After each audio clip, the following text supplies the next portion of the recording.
Hello students, welcome to today's accountancy class. बेटा आज हम अपने कल वाले टॉपिक को कंटिन्यू करेंगे। चेंज इन पीएसआर में कैसे करते हैं आज हम उसके आगे और सीखेंगे। कल मैंने तुम्हें कुछ चीजें याद करवाई, कुछ चीजें समझाई थी, जिसमें आपका मैंने goodwill treatment change in PSR के टाइम पे कैसे होगा, कैसे आपका रिजर्व की ट्रीटमेंट होगी, कैसे एक्यूमुलेटेड लॉसेस और डेफर्ड रेवेन्यू एक्सपेंडिचर्स होंगे। तो ये सारी चीजें हमने बेटा कल की क्लास में कवर कर ली थी। आज की क्लास में बेटा आज हम क्या करेंगे, when there is a revaluation of assets and reassessment of liability, तो उसके बारे में हम चेंज इन पीएसआर में कैसे करना है वैसे सीखेंगे। देखो नॉर्मली अगर हम बात करें तो अगर जैसे नॉर्मली अगर क्वेश्चन में गिवन है, क्वेश्चन में आपको लिखा है कि एसेट्स इतने के हैं, उनकी वैल्यू ये हो गई, लायबिलिटीज चेंज हो गई, जैसे नॉर्मली एडमिशन रिटायरमेंट में होता था, ठीक है। और क्वेश्चन में ये सब कहीं नहीं लिखा हुआ है कि they do not partners do not want to record the change in value of an assets and liability. तो बेटा कुछ नहीं करना है, वैसे ही करना है जैसे आपको मैंने एडमिशन रिटायरमेंट में बताया था। उन एसेट्स और लायबिलिटीज के हिसाब से आप क्या करिए, रिवैल्यूएशन अकाउंट पास बना लीजिए, एंट्रीज पास करिए, एंट्रीज के हिसाब से रिवैल्यूएशन अकाउंट बना लीजिए, और रिवैल्यूएशन का जो भी प्रॉफिट लॉस आता है उसको ओल्ड रेशियो में पार्टनर्स में बांट दीजिए, ठीक है। पर ये बेटा तभी करना जब if partner wants to record, मतलब कुछ क्वेश्चन में नहीं लिखा है तो बेसिकली पार्टनर जो चेंज इन वैल्यू है उसको वो रिकॉर्ड करना चाहते हैं, ये टॉपिक बेटा तभी लगेगा। इस तरीके से आपने तभी करना है, ठीक है। आई होप आपके पास समझ में आ गई। तो ये तो केस नंबर 1 था जो कि नॉर्मल था, तो मैं इससे रिलेटेड अभी कुछ नहीं करा रहा हूं, मैं आपको केस नंबर 2 से रिलेटेड चीज कराऊंगा। केस नंबर 1 में क्या था कि कुछ क्वेश्चन में नहीं लिखा है, सिंपल लिखा है कि डेटर्स की वैल्यू इतनी हो गई, स्टॉक की वैल्यू ऐसे हो गई, इन्वेस्टमेंट ऐसे घट गया बढ़ गया, वही सारी चीजें जैसे बेटा मैंने आपको पहले सिखाया था एडमिशन और रिटायरमेंट के टाइम पे। मैं उसकी एक लिंक अभी डिस्क्रिप्शन में डाल दूंगा, तुम वहां जाके उसको रिवाइज भी कर सकते हो कि रिवैल्यूएशन अकाउंट कैसे बनाते हैं नॉर्मल तरीके से। वैसे इतने सारे क्वेश्चंस में हमने रिवैल्यूएशन अकाउंट बनाया, तो वैसे ही रिवैल्यूएशन बनाना है इसमें भी, बिना कोई टेंशन के, बिना कुछ के, जो भी प्रॉफिट लॉस आएगा उसको ओल्ड रेशियो में पार्टनर्स में बांट देना। लेकिन ऐसा तब करना जब ऐसा कुछ स्पेशली लिखा ना हो। लेकिन अगर स्पेशली क्वेश्चन में लिखा है, केस नंबर 1 गलती से लिखा, केस नंबर 2 है, if partner does not wants to record the change in value of assets and liability, अगर पार्टनर रिकॉर्ड ही नहीं करना चाहते change in value of asset और लायबिलिटी, तब हम क्या करेंगे, समझ रहे हो बात को।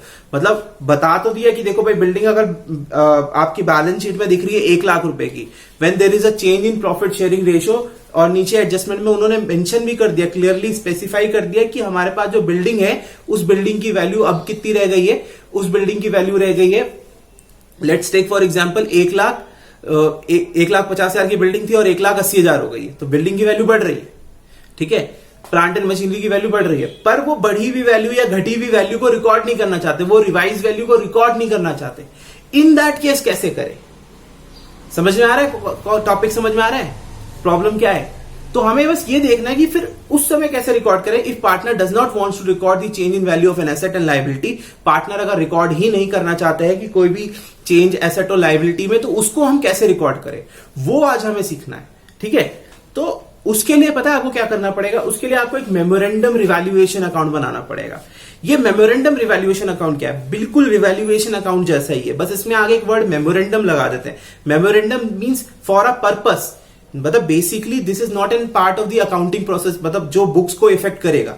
ये सिर्फ एक पर्पस के लिए हमने एक अकाउंट बनाया है, जिसका हमारा पर्पस है कि भाई जो एसेट्स और लायबिलिटी की जो नई वैल्यू है उससे हम यहां पे ये निकालते हैं कि कितना प्रॉफिट या लॉस हो रहा है ओवरऑल में, ठीक है। जब एसेट्स की वैल्यू घटेंगी, घट बढ़ गई है जो नई वैल्यूज, उसके हिसाब से कितना प्रॉफिट या लॉस हुआ है उसको कैलकुलेट करने के लिए हम मेमोरेंडम रिवैल्यूएशन अकाउंट बनाते हैं। बेसिकली ये बनता बिल्कुल रिवैल्यूएशन जैसा है, बस हेडिंग में मेमोरेंडम लिख देते हैं।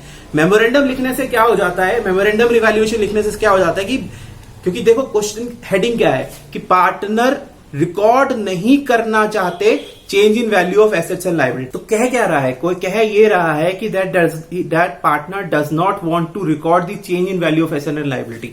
पार्टनर एसेट और लायबिलिटी की वैल्यू को चेंज नहीं करता, तो आप क्या करोगे, आप लेकिन उनका इफेक्ट लेना चाहता है, तो उसके लिए हम क्या करेंगे, हम रिवैल्यूएशन बनाएंगे, लेकिन नाम लिख देंगे मेमोरेंडम।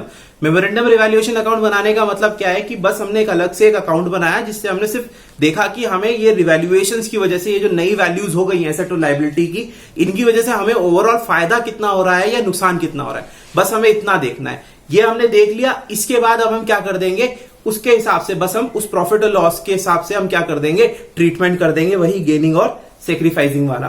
ठीक है, तो कैसे करना है, अगर मेमोरेंडम रिवैल्यूएशन में प्रॉफिट आया तो एंट्री पास करना, gaining partner capital account debit to sacrificing partner capital account. और अगर मेमोरेंडम रिवैल्यूएशन में लॉस आया है तो आप क्या करना, सेक्रीफाइसिंग पार्टनर कैपिटल अकाउंट को डेबिट करना और गेनिंग पार्टनर को क्रेडिट करना। ये चीजें नोट कर लो। ठीक है, वैसे भी मैंने तुम्हें स्टार्टिंग में समझाया था, जब भी कुछ फायदे की बात होगी तो आपने क्या करना है, गेनिंग टू सेक्रीफाइसिंग, और जब भी कोई नुकसान की बात करनी है तो आप क्या करोगे, सेक्रीफाइसिंग टू गेनिंग। तो ये आपका चीजें हो गई बेटा। चलिए एक क्वेश्चन करते हैं ताकि ढंग से पॉइंट क्लियर हो जाए मेमोरेंडम रिवैल्यूएशन वाला। तो चलिए करते हैं, क्वेश्चन देखते हैं कैसे होता है। तो क्वेश्चन क्या दे रखा है, क्वेश्चन में आपको ये दे रखा है कि ABC are partners sharing profit and losses equally. ABC partner थे, उनका profit and losses equally share करते थे। From 1 April 2016 they decided to share profits in the ratio of 6:3:1। और 1 अप्रैल 2016 को उन्होंने डिसाइड किया कि वो प्रॉफिट शेयरिंग चेंज कर देंगे। किस हिसाब से चेंज कर देंगे, पहले वो इक्वली था, 1:1:1 था, अभी कितना हो गया, 6:3:1। At the time of reconstitution of the following assets and liability, जब रिकंस्टिट्यूट किए गए एसेट्स और लाइबिलिटी तो क्या क्या रीअसेसमेंट हुई है, क्या एसेट्स और लाइबिलिटी आपकी चेंज हुई है, रिवैल्यू की गई है। तो उसमें बता रखा है फ्री होल्ड प्रीमाइसेस। अब ध्यान से समझिएगा एक एक पॉइंट। फ्री होल्ड प्रीमाइसेस आपके 7.5 से 7,80,000 हो गए। स्टॉक आपके 2,40,000 से 2,25,000 रुपए हो गए। डेटर्स आपके 90,000 से 75,000 हो गए। फर्नीचर 120 से 1,05,000 हो गया। क्रेडिटर्स 45 से 15,000 हो गया। तो जब सबसे पहले बात करें फ्री होल्ड प्रीमाइसेस की, एसेट है, इंक्रीज कर रहा है, तो अगर तुम एंट्री बनाते, वैसे तुम्हें एंट्री बनाने की कोई जरूरत नहीं है, तुम सीधे रिवैल्यूएशन बनाओगे। एंट्री तुम दिमाग में सोच लो। फ्री होल्ड प्रीमाइसेस है, 7.5 लाख से 7,80,000 होता, तो नॉर्मली तुम इसे क्या करते, इसका तुम जो फ्री होल्ड प्रीमाइसेस है उसके तुम क्या करते, 30,000 रुपए डेबिट कर देते फ्री होल्ड प्रीमाइसेस में और रिवैल्यूएशन अकाउंट में क्रेडिट कर देते। ठीक है, तो यहां पे रिवैल्यूएशन नहीं है, यहां पे क्या है, मेमोरेंडम रिवैल्यूएशन है। तो हम क्या करेंगे, फ्री होल्ड प्रीमाइसेस का डेबिट करा हुआ हम क्या करेंगे, मेमोरेंडम रिवैल्यूएशन अकाउंट में क्या कर देंगे, क्रेडिट कर देंगे बाय फ्री होल्ड प्रीमाइसेस का 30,000 करके। समझ में आया। इसी तरह स्टॉक, लेकिन अब स्टॉक के साथ क्या है, स्टॉक आपका 2,40,000 का था, 2,25,000 हो गया। स्टॉक डिक्रीज कर रहा है, एसेट डिक्रीज करता है तो क्या होता है, क्रेडिट होता है। आप क्या करोगे, क्रेडिट कर दोगे। तो आपने उसे क्रेडिट कर दिया तो स्टॉक आपका क्रेडिट हो जाएगा। जब आप स्टॉक क्रेडिट करोगे तो एंट्री क्या होगी, आप एंट्री अगर सोचो, दिमाग में सोचो, करनी नहीं है क्योंकि सीधे मेमोरेंडम रिवैल्यूएशन बनाना है। स्टॉक अगर आपका 2,40 से 2,25 हो रहा है, 15,000 से स्टॉक घट रहा है, तो आप क्या करोगे, स्टॉक को डिक्रीज करना है तो क्या करोगे, क्रेडिट करोगे। एसेट डिक्रीज करता है तो क्या होता है, क्रेडिट। इंक्रीज करता है तो क्या होता है, डेबिट। स्टॉक क्रेडिट हुआ 15,000 से और रिवैल्यूएशन डेबिट हुआ। अब यहां रिवैल्यूएशन नहीं है, मेमोरेंडम रिवैल्यूएशन है, तो मेमोरेंडम रिवैल्यूएशन के टू साइड में जाके लिख देंगे टू स्टॉक 15,000। सेम वे में बेटा डेटर के साथ भी है, डेटर भी 90 से 75 होता है, 15,000 रुपए वो भी घट रहा है। एसेट है, डिक्रीज कर रहा है, क्या करोगे, डेबिट करोगे। याद है ना, एसेट का इंक्रीज डेबिट, डिक्रीज क्रेडिट। तो डिक्रीज कर रहा है तो क्रेडिट करोगे रिवैल्यूएशन डेटर को, और रिवैल्यूएशन को डेबिट करोगे। यहां पे रिवैल्यूएशन की जगह पे क्या है, मेमोरेंडम रिवैल्यूएशन है। बस फर्क इतना है, एंट्री नहीं करनी है, याद रखना। मेमोरेंडम रिवैल्यूएशन सीधे बनता है। फिर फर्नीचर आ गया आपका 1,20,000 से 1,05,000 फर्नीचर हो रहा है। फर्नीचर की वैल्यू डिक्रीज कर रही है, कितने से डिक्रीज कर रही है, 15,000 से डिक्रीज कर रही है। एसेट डिक्रीज करता है तो क्या करोगे तुम, एसेट डिक्रीज करता है तो क्या करोगे तुम, क्रेडिट करोगे। और फर्नीचर को तो क्रेडिट करोगे लेकिन रिवैल्यूएशन में डेबिट करोगे, तो ये रिवैल्यूएशन के डेबिट में पोस्ट होगा। मेमोरेंडम रिवैल्यूएशन के डेबिट में पोस्ट होगा 15,000। मतलब फ्री होल्ड प्रीमाइसेस रिवैल्यूएशन के क्रेडिट में पोस्ट होगा 30,000 रुपए। स्टॉक, डेटर और फर्नीचर, ये तीनों ही चीजें 15,000 रुपए करके डेबिट में पोस्ट होंगी रिवैल्यूएशन में, क्योंकि ये तीनों ही एसेट है और डिक्रीज कर रहे हैं। एसेट डिक्रीज करते हैं तो क्या होता है, क्रेडिट, और रिवैल्यूएशन अकाउंट क्या होता है, डेबिट। यहां पर रिवैल्यूएशन नहीं, यहां मेमोरेंडम रिवैल्यूएशन है, तो मेमोरेंडम रिवैल्यूएशन के डेबिट में पोस्ट कर देंगे। ठीक है, फिर उसके बाद क्या है, क्रेडिटर्स। अब क्रेडिटर्स आपके डिक्रीज कर रहे हैं, लाइबिलिटी डिक्रीज करती है तो क्या होती है, डेबिट होती है। लाइबिलिटी इंक्रीज करती है तो क्रेडिट, डिक्रीज करती है तो डेबिट। रूल मत भूलना, इसीलिए सबकी स्टार्टिंग में तुम्हें ये सिखाया था कि वो बिल्कुल भूलना नहीं कि क्या रूल्स है अकाउंटेंसी के। मैंने तुम्हें बताया था मॉडर्न अकाउंटिंग अप्रोच या अकाउंटिंग इक्वेशन अप्रोच के हिसाब से मैंने तुम्हें रूल समझाया था कि कैसे डेबिट कैसे क्रेडिट होता है। एसेट का increase debit, decrease credit, liability का इंक्रीज क्रेडिट, डिक्रीज डेबिट। ठीक है, तो क्रेडिटर्स आपके 45 से 15 हो रहे हैं, डिक्रीज कर रहे हैं। लाइबिलिटी डिक्रीज करती है तो आप क्या करोगे, लाइबिलिटी डिक्रीज करती है तो आप क्या करोगे, क्रेडिट करोगे। ठीक है, डेबिट करोगे, सॉरी। तो क्रेडिटर्स अकाउंट तो डेबिट करोगे, पर रिवैल्यूएशन अकाउंट आप क्या करोगे, क्रेडिट करोगे। तो रिवैल्यूएशन यानी जो यहाँ पे मेमोरेंडम रिवैल्यूएशन है उसके बाई साइड में जाके बाय क्रेडिटर्स पुट कर दोगे। ठीक है, तो ये चेंजेस हुए। उसने कहा ये partners decided to record the above adjustment without effecting the book value of asset. मतलब पार्टनर इनकी एडजस्टमेंट का तो रिकॉर्ड करना चाहता है, इनकी इफेक्ट्स को तो लेना चाहता है, लेकिन अपनी बुक वैल्यू चेंज नहीं करना चाहता। मतलब अपने एसेट्स की वैल्यू को वो चेंज नहीं करना चाहता। He does not want to record the change in value of asset. वो वैल्यूज जो चेंज हुई हैं, जो रिवाइज हुए हैं, उनको वो रिकॉर्ड नहीं करना चाहता। वो अपनी बुक्स की वैल्यू, बुक वैल्यू पर ही अपने एसेट्स को रखना चाहता है, जो प्रेजेंट वैल्यू है उसी पर ही रखना चाहता है। तो ऑटोमेटिकली केस नंबर 2 हो गया। यहां पे आपका क्या बनेगा, केस नंबर 2, और एक सिंगल एडजस्टिंग एंट्री के थ्रू पास करना है। तो वो मैं बताता हूं कैसे करेंगे। आई होप आपको सारी चीजें समझ में आई। चलिए फटाफट इसका मेमोरेंडम रिवैल्यूएशन अकाउंट बनाते हैं। तो बेटा सबसे पहले आपका क्या था, आपका जो फ्री होल्ड प्रीमाइसेस था उसकी वैल्यू आपकी देखोगे क्या कर रही है आपकी, उसको उन्होंने बोला है 30,000 से आपने क्या करना है, फ्री होल्ड प्रीमाइसेस की वैल्यू को इंक्रीज करना है। तो जैसे मैंने बताया था, रिवैल्यूएशन आपका इसमें क्या हो जाएगा, मेमोरेंडम रिवैल्यूएशन आपका क्या हो जाएगा, क्रेडिट हो जाएगा। तो आप उसके बाई साइड में जाइए, by free hold premises,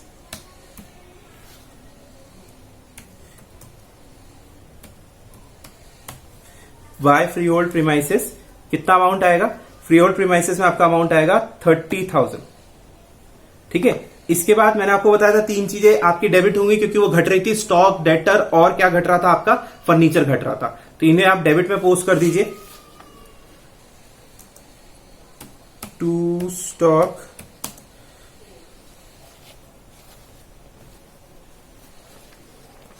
to stock, to debtor, to furniture. ठीक है, तीनों की वैल्यू 15-15 हजार रुपए घट रही थी। तो तीनों को भी हम क्या लिख देंगे यहाँ पे, 15-15 हजार रुपए लिख देंगे। 15,000, 15,000 और 15,000 लिख दिया। इसके अलावा वो क्रेडिटर की वैल्यू आपकी 30,000 से डिक्रीज कर रही थी, तो वो आपका रिवैल्यूएशन में बाई साइड में पोस्ट होगा, बाय क्रेडिटर। समझ में आया? तुम्हें दिमाग में रखना है एंट्री कहां डाल रहे हो तुम, एंट्री तुम दिमाग में रख रहे हो, एंट्री कहीं पोस्ट नहीं कर रहे हो, जनरल एंट्री तुम पोस्ट नहीं कर रहे हो, बस जनरल एंट्री तुम कहीं लिख नहीं रहे हो, सीधे बस तुम एंट्री क्या कर रहे हो, पोस्ट कर रहे हो। तो आपकी एंट्री अगर इसमें बनाते लायबिलिटी डिक्रीज करती तो क्रेडिटर डेबिट होता, रिवैल्यूएशन क्रेडिट होता। तो आपने रिवैल्यूएशन तो बना दिया, मेमोरेंडम रिवैल्यूएशन में आप सीधे जाके बस बाय क्रेडिटर वैल्यू पुट कर दो, और क्रेडिटर की वैल्यू कितनी है, 30,000 पुट कर दिया। ठीक है, यहां तक हो गया बेटा। तो ये सारी चीजें थी, आई होप आपके समझ में आया। इस तरह से हमने पुट कर दिया। अब आप देखेंगे इधर की तरफ से आपका टोटल कितना हो रहा है, 60,000, और इधर की तरफ से 45,000। आपके पास क्या हो रहा है, यहां पे आपका आ रहा है गेन आ रहा है। ठीक है, आप बेटा गेन लिख के छोड़ दो, कितना आपका प्रॉफिट या गेन आ रहा है वो छोड़ दो। तो आपका गेन आ रहा है कितने का, 15,000 रुपए का गेन आ रहा है, क्योंकि इधर 60 है, इधर 60 है और इधर 45 है। तो आपके पास 15,000 रुपए का गेन आ गया, 15,000 रुपए का गेन। अब यहां पे इसको, जैसे वहां मैं अब तक क्या कर रहा था, इसको पार्टनर्स में बांट दे रहा था ओल्ड रेशियो में। यहां बेटा बांटना नहीं है, यहां पे बस इतना निकाल के छोड़ देना है। समझ में आ रहा है? यहां पे बस इतना निकाल के छोड़ देना है। मेमोरेंडम रिवैल्यूएशन में, मेमोरेंडम रिवैल्यूएशन का टोटलिंग आप लिख दो दोनों साइड, अकाउंट बंद हो जाएगा आपका 60,000, और ये हो गया मेमोरेंडम रिवैल्यूएशन अकाउंट। अब हम क्या करेंगे, अब हम जाते हैं एंट्रीज को देखते हैं। ठीक है, एंट्रीज कैसे पास होगी वो समझने की कोशिश करते हैं, कैसे एंट्री आएंगी, देन उसके बाद हम आगे बढ़ेंगे। क्लियर हो रहा है बच्चों? तो ये हो गया, ये सारी चीजें हो गई आई होप। अब चलो एंट्रीज नहीं, सॉरी, अब हम देखते हैं कि ये जो 15,000 रुपए का जो गेन है इसका कैसे डिस्पर्सल होगा पार्टनर्स के बीच में, बिटवीन ए, बी एंड सी। ठीक है, अब इसका कैसे होगा, जैसे अभी तक तो था जब हम एसेट्स वैल्यूज में रिकॉर्ड कर रहे थे। देखो याद रखना, मैंने इसलिए मेमोरेंडम लिखा है, मेमोरेंडम होने के कारण ये क्या होगा, एसेट्स और लायबिलिटीज की वैल्यू में चेंज नहीं होगा। अब पॉइंट आता है कि पुराने पार्टनर्स का कैसे होगा, इसमें हिसाब किताब कैसे लगेगा। देखो इसमें तो एक तो पहली बात तो प्रॉफिट आ रहा है, तो प्रॉफिट आ रहा है तो मैंने तुम्हें सिखाया था मेमोरेंडम रिवैल्यूएशन में प्रॉफिट है तो एंट्री क्या होगी, गेनिंग टू सेक्रीफाइसिंग। ठीक है, तो आपको पहले क्या निकालना पड़ेगा, गेनिंग और सेक्रीफाइसिंग का वैल्यू निकालनी पड़ेगी। तो हम पहले वही जाके वही करेंगे। नॉर्मल होता तो यही 15,000 रुपए ओल्ड पीएसआर में बांट देते, पर ये नॉर्मल नहीं है, ये मेमोरेंडम रिवैल्यूएशन अकाउंट है। ये तब बनाते हैं जब हमने ये डिसाइड कर रखा होता है कि हम एसेट्स और लायबिलिटीज की वैल्यूज को चेंज नहीं करेंगे। ठीक है बच्चों, चलिए, तो बच्चों जैसे कि मैंने अभी समझाया तुम्हें, तुमने क्या करना है, अब तुम्हें क्योंकि इसमें मेमोरेंडम रिवैल्यूएशन बनाया है तो इसका जो भी गेन आया था उसके लिए तुम्हें क्या करना पड़ेगा, एंट्री पास करनी पड़ेगी गेनिंग टू सेक्रीफाइसिंग। अब कैसे अमाउंट कैसे आएगा इस एंट्रीज में, गेनिंग पार्टनर्स कैसे डेबिट होंगे, सेक्रीफाइसिंग कौन से होंगे, उसके लिए सबसे पहले तो गेनिंग या सेक्रीफाइसिंग रेशियो ढूंढना जरूरी है। तो हम सबसे पहले क्या करेंगे, सेक्रीफाइसिंग और गेनिंग रेशियो ढूंढेंगे। कल मैंने तरीका सिखाया था, क्या करना है, सेक्रीफाइसिंग रेशियो का फॉर्मूला लगाओ, पॉजिटिव आ रहा है तो बंदा सेक्रीफाइस कर रहा है, नेगेटिव आ रहा है तो बंदा गेन कर रहा है। ठीक है, तो ए की अगर हम बात करें, ए का ओल्ड पीएसआर 1/3 था और न्यू पीएसआर उसका कितना है 6/10, तो 1/3 माइनस 6/10 उसका -8/30 आ रहा है। कितना आ रहा है, -8/30, यानी बंदा क्या कर रहा है, आपका गेन कर रहा है। कितना गेन कर रहा है, -8/30 वो बंदा गेन कर रहा है। ठीक है, चलो अब बात करते हैं बी की। बी का पहले कितना शेयर था 1/3, अभी उसका शेयर कितना है 3/10, यानी वो बंदा 1/30 प्लस का आ रहा है, यानी वो बंदा सेक्रीफाइस कर रहा है। कितना सेक्रीफाइस कर रहा है, 1/30 सेक्रीफाइस कर रहा है। सिमिलर वे में बेटा सी की बात कर ले, सी का कितना आया 1/3 ऑफ 1/10, तो वो कितना आया 7/30, तो 7/30 पॉजिटिव आ रहा है, तो ये बंदा भी क्या कर रहा है 7/30 सेक्रीफाइस कर रहा है। ठीक है बच्चों, चलो ये बात हो गई, यहां तक तो समझ में आ गया, -8/30, 1/30 और 7/30 आपका क्लियर हो गया। इसके बाद इसने क्या कहा, इसने क्या कहा कि हमें इसकी एंट्री करनी थी, और मैंने तुम्हें एंट्री क्या बताई थी, गेनिंग टू सेक्रीफाइसिंग। क्या एंट्री बताई थी, gaining partner capital account debit to sacrificing partner capital account. तो करो एंट्री। तो गेन कौन कर रहा है, ए कर रहा है, ए का कैपिटल अकाउंट डेबिट होगा, कितना डेबिट होगा, अमाउंट कितना आएगा, जितना वो गेन कर रहा है उसको आप क्या करो, प्रॉफिट से मल्टीप्लाई कर दो। कितने का प्रॉफिट होता है 15,000, तो 15,000 का 8/30 वो बंदा कंपनसेट करेगा बी और सी को। बी और सी को कितना मिलेगा, बी को मिलेगा 1/30 इंटू 15,000 और सी को मिलेगा 7/30 इंटू 15,000। तो 8/30 अगर 15,000 करेंगे तो कितना आएगा, गेन कितने का आया था 15,000, तो 8/30 इंटू 15,000 करो, कितना आता है, निकालो बेटा 4,000 रुपए आएगा। और 1/30 इंटू 15,000 करोगे तो कितना आएगा, तब आपका आएगा 500 रुपए। और 7/30 इंटू 15,000 करोगे तो कितना आएगा 3,500, यानी ए का कैपिटल डेबिट होगा 4,000 रुपए से, बी का कैपिटल आपका क्रेडिट होगा 500 से, और सी का कैपिटल आपका क्रेडिट होगा 3,500 से। तो एंट्री ये रही आपकी, मतलब कुछ नहीं किया मैंने, जो गेन पहले मैंने क्या किया, अगर उसने बोला एसेट्स और लायबिलिटीज की वैल्यूज में जो चेंज है अगर उसको रिकॉर्ड नहीं करना है तो उसके लिए हमें क्या करना पड़ेगा, हम एक रिवैल्यूएशन अकाउंट जैसा ही बनाएंगे, बस उसमें नाम लिख देंगे मेमोरेंडम। मेमोरेंडम लिखने से ये हो जाएगा कि ये एक पर्पस के लिए अकाउंट बनाया गया है, ये नॉर्मल अकाउंटिंग का प्रोसेस में नहीं है जो आपकी एसेट्स और लायबिलिटीज की वैल्यू को चेंज करेगा। तो अगर नई बैलेंस शीट बनती भी है, अगर इस क्वेश्चन किसी बड़े क्वेश्चन का ये हिस्सा होता और जिसमें नई बैलेंस शीट बनानी होती, हम सारे एसेट्स और लायबिलिटीज को वही लिखते जो पुरानी बैलेंस शीट में था, कहीं पे भी चेंज नहीं करते, लेकिन उसको at the same time effect भी लेना था, उसकी एडजस्टमेंट भी लेनी थी। तो इसका करने का तरीका क्या था, हमने मेमोरेंडम रिवैल्यूएशन बनाया, उसमें से पता किया प्रॉफिट या लॉस कितना आया, वो प्रॉफिट और लॉस हमने क्या किया, सेक्रीफाइसिंग और गेनिंग रेशियो के हिसाब से एंट्री पास कर दी। अगर प्रॉफिट आ रहा है तो एंट्री क्या सिखाई मैंने तुम्हें, गेनिंग टू सेक्रीफाइसिंग, और अगर लॉस आ रहा होता तो एंट्री क्या होती है, सेक्रीफाइसिंग टू गेनिंग। ठीक है, यहां प्रॉफिट आ रहा था, gaining to sacrificing, A gain कर रहा है, कितना गेन कर रहा है 8/30 इंटू फर्म की गुडविल, और फर्म की गुडविल कितनी है, फर्म की गुडविल है आपकी कितनी, फर्म की गुडविल है आपकी 90,000, वो सॉरी फर्म की गुडविल नहीं कह रहा, रिवैल्यूएशन का प्रॉफिट कितना आया था, मेमोरेंडम रिवैल्यूएशन का प्रॉफिट कितना आया था 8/30 इंटू रिवैल्यूएशन का प्रॉफिट, जो कि कितना आया आपका 15,000 रुपए आया। तो 8/30 इंटू 15,000 कितना हुआ आपका 4,000 रुपए, तो ए कैपिटल 4,000 से डेबिट हुआ, 1/30 इंटू 15,000 500 रुपए, तो बी का कैपिटल आपका क्रेडिट कितने से हुआ, बी का कैपिटल आपका क्रेडिट कितने से हुआ 500 रुपए से, सी कैपिटल आपका कितना क्रेडिट हुआ 3,500 रुपीज से। तो ये हो गया बेटा आपका एंट्री। इस तरह से आप आपका मेमोरेंडम रिवैल्यूएशन अकाउंट बना के करेंगे। ये ऐसा तभी करना है जब क्वेश्चन में लिखा हो कि partner does not want to record the change in value of assets in their books, मतलब पार्टनर अपनी एसेट्स और लायबिलिटीज को नई बैलेंस शीट में चेंज नहीं करना चाहते, तभी बेटा ये सारा झंझट लगेगा। अदरवाइज वैसे ही करेंगे, अगर कुछ नहीं बोला तो वैसे ही करना, रिवैल्यूएशन बनाना, रिवैल्यूएशन का जो प्रॉफिट लॉस आएगा उसे ओल्ड पार्टनर्स ओल्ड रेशियो में बांट देना, एसेट्स नई बैलेंस शीट में नए एसेट्स और लायबिलिटीज को नई वैल्यूज पर ही लिखना। ठीक है, ये हो गया। अच्छा, मैं एक क्वेश्चन और प्रैक्टिस कराने के लिए सोचा आज के एक और करवा देता हूं, कल मैंने रिजर्व करवाया था तो उससे रिलेटेड एक पॉइंट है, ये भी थोड़ा सा प्रैक्टिस हो जाए, फिर मैं बड़े क्वेश्चन सीधे कराऊंगा। क्या कह रहा है कि ABC are partner sharing profit and losses in the ratio 2:1। ABC पहले पार्टनर, उनके बीच में ओल्ड एबीसी पार्टनर थे, उनके बीच में ओल्ड पीएसआर कितना था 2:1। From 1 April 2019 they decided to share future profit and losses equally. और 1 अप्रैल 2019 से उन्होंने डिसाइड किया कि वो future profit and losses equally share करेंगे, यानी 1:1:1 में करेंगे। जनरल रिजर्व उस समय बुक्स में था 30,000 का। पास नेसेसरी एंट्री व्हेन, पहला पॉइंट क्या है, partners when decided to distribute the reserve. नहीं भी लिखा होता तो यही केस होता, और इसमें क्या लगता है, वही का तरीका लगता है जैसे मैंने आपको पहले सिखाया था।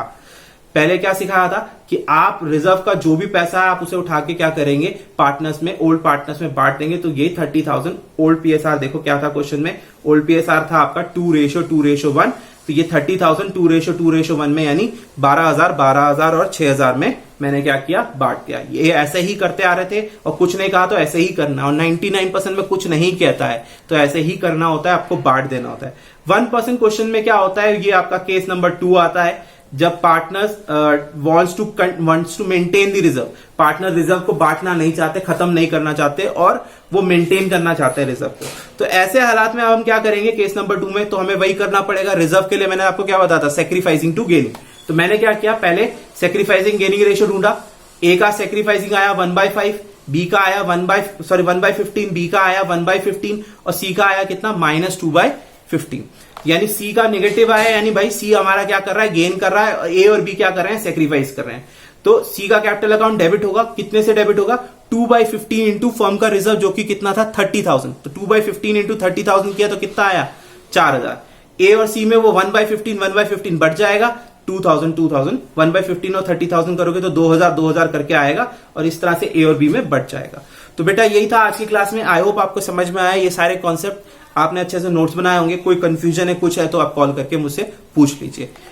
ठीक है बेटा, चलिए दैट्स इट बेटा, टेक केयर बच्चों, बाय।